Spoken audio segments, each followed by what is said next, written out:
I'm taking that high-rise condo and your elite husband who makes $130,000 a month. You annoying old hag. Disappear. Huh? Yeah, you heard me. Who exactly is this? His girlfriend, duh. My husband's girlfriend? Wait, and what's this about a condo?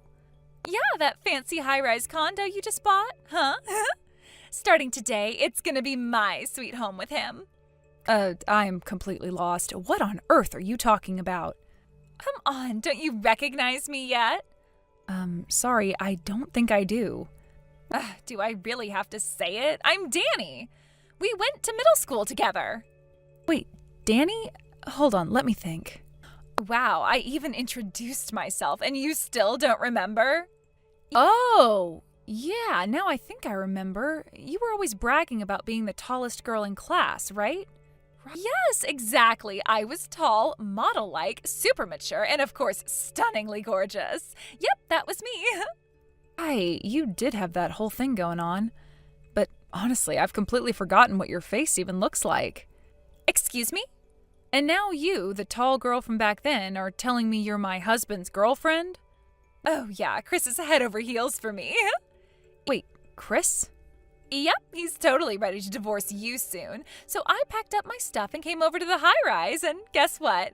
I could just waltz right in. So from today, this place is officially mine. Chris? Yeah, your husband, Chris. My husband's name is Chris, with a C. Wait, what? Chris is my husband's older brother. Huh? Wait, what? Yeah, Chris is my brother-in-law, not my husband. Wait a minute. What? Oh, and just out of curiosity, which high-rise are you in right now? What's the room number? Tower A, 3803. Oh, right. That's where Chris lives. Wait, so the place is right? Well, yeah, you've got the right high-rise and room, I guess. Oh, well, that's a relief. Sure. Man, I swear, sometimes you really can't trust the info you pick up at these reunions. I mean, it's been pretty unreliable lately. Reunion? You mean the one from 3 months ago that I didn't attend? Yeah, one of your friends at the reunion said Ashley is going to marry the future CEO and his salary is guaranteed to be $13,000 a month. I think I understand now. But you know what? It's fine. I mean, sure, mistaking you for Chris's wife is a bit of a blunder. But hey, I got into the high-rise suite, so that's a win for me. See ya!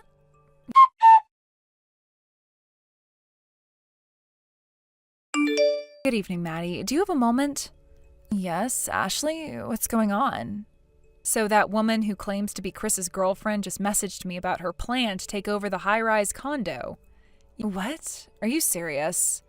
Yeah, but since you'd already told me about the situation beforehand, I wasn't too surprised. How did that even happen? Well, when she introduced herself, it jogged my memory. It turns out she was one of my classmates in middle school. Back in the second year, we were in the same class. Wait, seriously? Yeah, we weren't particularly close or anything, but I guess she somehow found my number from a group chat from a reunion I had to miss. I'm guessing she got the number from there. But why would she even reach out to you in the first place? Apparently, she mistook me for Chris's wife. What? How on earth did she mix that up? So here's the thing. Danny's lifelong dream has always been to become a CEO's wife. Even though we weren't close, it was something she talked about all the time, to the point where even I knew about it. She used to say things like, with my model-like figure and good looks, landing a CEO will be a piece of cake. She bragged about it every single day. But Chris isn't a CEO, and it's already decided that Chris, the younger brother, will take over as the next CEO. Right, this is just a guess on my part, but I think Danny has it stuck in her head that the eldest son always becomes the next CEO. That's probably why she thinks Chris is going to inherit the company. Oh, makes sense.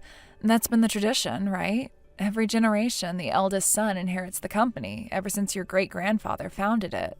Exactly, so she probably assumed it would automatically apply in the next generation as well. On top of that, a friend of mine who attended the reunion casually mentioned that I married the future CEO, and I guess that's where Danny picked up on it. I see. So, a mix of her assumptions and some half-baked information led her to think you were Chris's wife. Yep, I went ahead and corrected that part, though. I didn't want that misunderstanding to interfere with anything going forward. Good call. Thanks for that. What about the whole mix-up regarding the next CEO? Did that come up at all? Actually, it didn't. She didn't bring it up during our conversation, so I didn't address it. Got it. Sounds good. By the way, where are you right now? I'm guessing you must have left the high-rise if Danny's there trying to take it over, right? Yeah, I'm staying at a cheap hotel near the station. Isn't that inconvenient for you? Well, not really. I'm planning for this to be a short-term situation anyway. It felt like too much of a hassle to rent a weekly apartment in the middle of all this.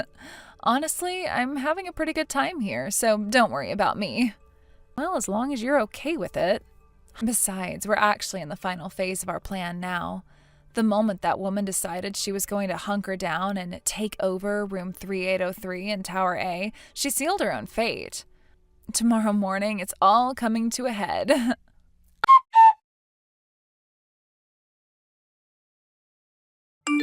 Oh, nothing beats the morning view from the high floor of a luxury tower apartment.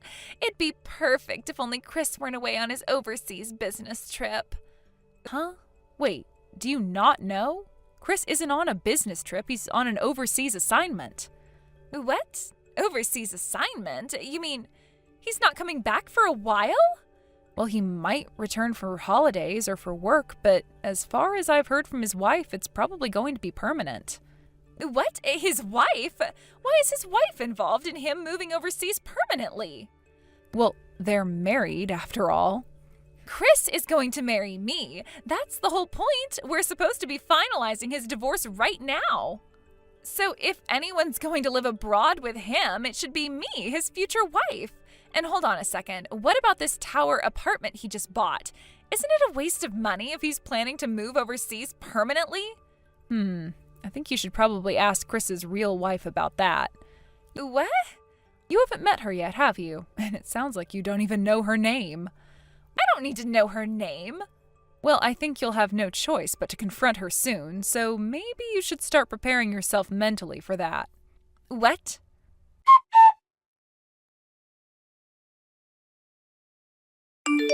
Danny, you remember me, right? Huh? Your half-sister, Maddie. What? Maddie? It's been about 10 years, hasn't it? Ever since you tried to take my last home by stealing my husband but failed, and then vanished without a trace. What are you talking about? Oh, you don't remember? You barged into my home, acting all triumphant, telling me to get out like you had won. I still remember what I said back then to you. All right, I'll leave. But just so you know, this house is under my name. And let's not forget when I added, by the way, my husband only makes $1,300 a month. Good luck with that. I can still picture that stunned look on your face, like a pigeon hit with a bean gun. I haven't forgotten that moment. It was priceless. Ugh, I mean, who would have guessed that guy was a part-timer with such a low income? Or that the house was actually under your name? And here you are, 10 years later, pulling the same stunt. Haven't learned a thing, have you? What? What are you even talking about? Didn't you catch on when Ashley messaged you earlier? Why would I care? What are you getting at? I'm Chris's wife. What? After I divorced my ex-husband, I met Chris. We got married. What? That is so unfair. You need to divorce him right now. Let Chris go. I'm sorry to disappoint you, but this time you didn't steal anything. You're just stalking him. Huh? All those times you thought you were meeting him after work, you were just stalking him.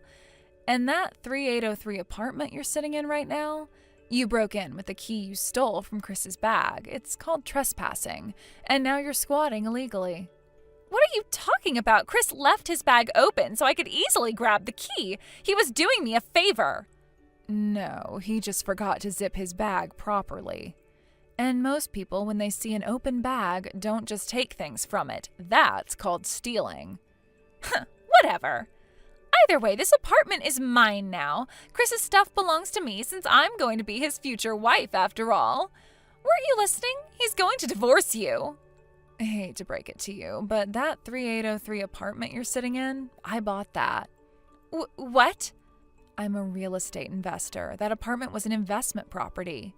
But then Chris's overseas assignment came up, and with the lease on our old place expiring, we decided to stay there temporarily for the last 6 months before his departure. Are you serious? Yep, and now that Chris is away, I'm planning to put it on the market for rent. So do me a favor, pack up your stuff and get out. You've got to be kidding me.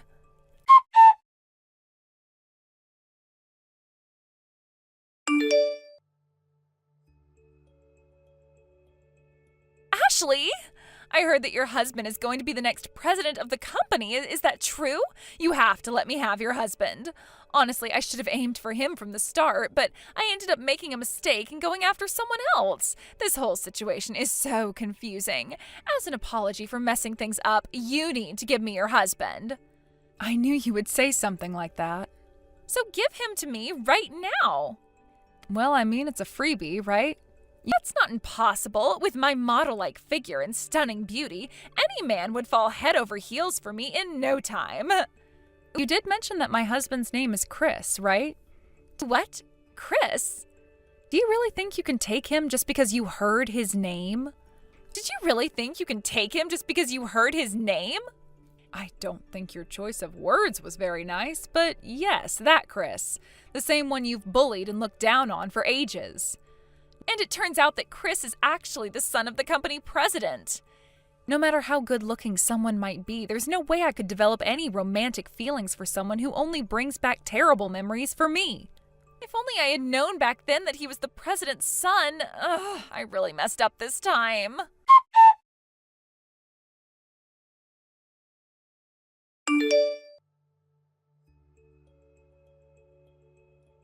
What's going on here? What's happening now? I was just in the middle of packing up my things and leaving my apartment in the tower, and as I stepped outside, I found my parents waiting for me. I don't really understand what's happening, but there's this black minivan parked outside. I mean, it's all just so confusing. They said something about me working at this company called Oniwa Group, and before I knew it, I was being shoved into that minivan. Oh, Oniwa Group. Wait, you know about them? That's the construction company where your ex-husband, the one you stole from my sister Maddie 10 years ago, works, right? What? I heard that he took out loans to pay for the alimony and that you were sent there to work off the debt. It's also supposed to be a place where they can help you, straighten out your morally questionable behavior. Morally questionable behavior? What are you talking about? Well, it's also known as a kind of rehabilitation facility for, delinquents. Delinquents? What is that supposed to mean? That's so rude. I'm just saying the truth, Danny. You've not only taken Maddie's ex-husband away, but also had some sort of affair with other married men, haven't you? Wait, what? I heard you still haven't paid back the alimony that was demanded back then, right? Well, honestly, is it any surprise that you ended up being sent to Oniwa Group? No way. What on earth am I going to have to do there? Since it's a construction company, isn't it obvious what kind of work you'll be doing? You expect me to do physical labor when I have a model-like figure and stunning beauty? Are you serious? I don't know what you expect, but if you keep getting yelled at, are you going to end up becoming muscular or something? What kind of nonsense is that? I absolutely do not want that. I'm just saying, don't come to me with this nonsense. Can't you do something to help me out? I really don't know what to say. Anyway, good luck with that. No, I can't deal with this. I absolutely do not want to go through this. I don't know what's going to happen to me. Why is this happening? Why can't I just have a normal life? I feel like I'm being forced into a situation that I can't escape from. I refuse to let this happen to me. I'm not going to let them dictate my life. I have dreams and aspirations, and this is not a part of them. I want to scream. Why does it have to be like this? I don't deserve this kind of treatment. I'm panicking. What if this turns into a disaster? I can't handle it. I just want to run away from all of this. I can't believe my life has come to this point. I'm so frustrated. This is the absolute worst. No. I can't do this.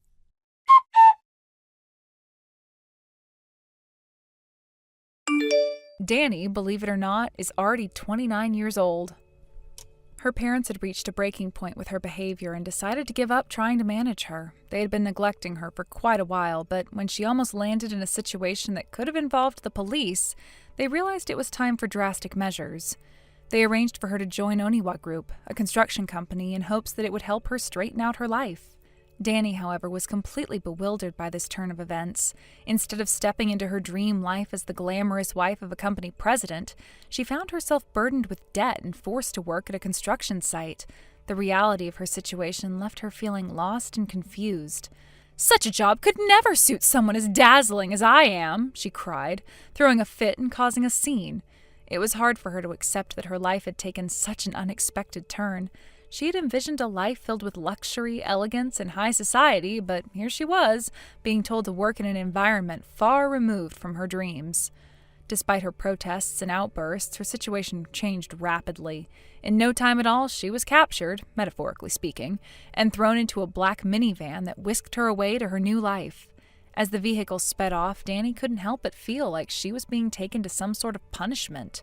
She was overwhelmed by a mix of disbelief, fear, and a deep sense of loss for the life she had envisioned for herself. Now she found herself in a reality where she had to pay off her debts from her monthly salary while enduring tough training under the guidance of strict and demanding senior colleagues. The work was physically grueling, and Danny had to sweat profusely, often struggling to catch her breath. She was quickly learning that her previous life of glamour was worlds apart from the reality of her new job. At the construction site, the atmosphere was harsh and unrelenting. The noise of machinery and the rough banter of her coworkers filled the air, creating an environment that was foreign to her. She felt out of place, surrounded by people who were focused on their labor without a care for appearances. The very thought of doing physical labor made her anxious, and she couldn't shake the feeling that she was in over her head. I remember her first day vividly. She was so overwhelmed that she could hardly focus on the tasks assigned to her. Her supervisor was a stern man who seemed to have little patience for mistakes. He barked orders at her, and she could feel the weight of his expectations pressing down on her shoulders. It was hard for her to adapt, and the physical labor was unlike anything she had ever experienced before. With each passing day, Danny realized that she had to face the situation head-on. It was no longer just about her appearance or aspirations, it was about survival. She needed to prove to herself and everyone around her that she could handle this challenge. She couldn't let her past define her future. During breaks, she often found herself sitting alone, trying to catch her breath and collect her thoughts. Her mind would drift back to the life she left behind, the parties, the glamorous outfits, and the thrill of being the center of attention. Those memories felt like a distant dream now, and she longed for the comfort and ease she once took for granted. Yet, amid the struggle, Danny began to appreciate her new way of life. The people at Oniwa Group, while rough around the edges, were honest and straightforward. They didn't care about appearances. They valued hard work and dedication. Slowly but surely, she started to build connections with her coworkers. They shared their stories, struggles, and triumphs, and she began to see them as more than just colleagues. One day, while lifting heavy planks with a fellow worker named Hiro, he caught her eye and offered a supportive smile. "You're doing great, Danny," he said, giving her a thumbs up. His encouragement felt like a small light in the darkness of her struggle. In moments like these, she started to realize that she was not alone in her journey. Hiro had his own story of challenges and hardships, and he willingly helped her learn the ropes. He showed her how to use the equipment properly, and under his guidance, she began to improve. She no longer felt like a burden, but rather a valued member of the team. Despite the hard work, Danny found herself growing stronger, both physically and mentally. The sweat that dripped from her brow was a testament to her determination to overcome the obstacles in her path. As the weeks went by, she could see the progress she was making, not just in her work, but in her confidence as well. Of course, there were still moments of despair. There were days when the exhaustion felt overwhelming and she wanted to give up. There were times when she would sit alone, tears prickling at her eyes, reflecting on the life she had left behind. She missed the glamour, the excitement, and the freedom she once enjoyed. But then she remembered why she was here. She needed to pay off her debts and find a way to turn her life around. She couldn't let her past mistakes define her. She had to push through the pain and keep moving forward. One day, after a particularly grueling week, her supervisor called her into his office. Her heart raced as she wondered if she had done something wrong. But instead of reprimanding her, he surprised her by praising her hard work and dedication. "You've come a long way, Danny," he said, a rare smile crossing his face. "Keep it up and you'll go far in this company." His words meant more to her than she could express. It was a turning point for her, a moment when she realized that she could indeed find a place for herself here. She was no longer just the girl who had stumbled into this situation. She was becoming a part of the team, a community that valued each other's efforts. As she settled into her role, she also began to think about her future. What did she really want? Was this where she wanted to stay forever? Part of her was still drawn to the life she had imagined for herself, but she knew she needed to focus on the present first. With the help of her coworkers, Danny began to learn about the construction industry. She discovered that there was more to it than just physical labor. She found herself fascinated by the projects that they worked on, the teamwork involved, and the sense of accomplishment that came with completing a job well done. Little by little, she started to feel a sense of pride in her work. She could see that she was no longer just a girl in a pretty dress. She was becoming a woman who could take charge of her life. She began to embrace her new identity and the strength that came with it. As the months went by, she continued to pay off her debts and felt a growing sense of independence. She was no longer dependent on anyone else to define her worth. She had learned to stand on her own 2 feet, and it felt exhilarating.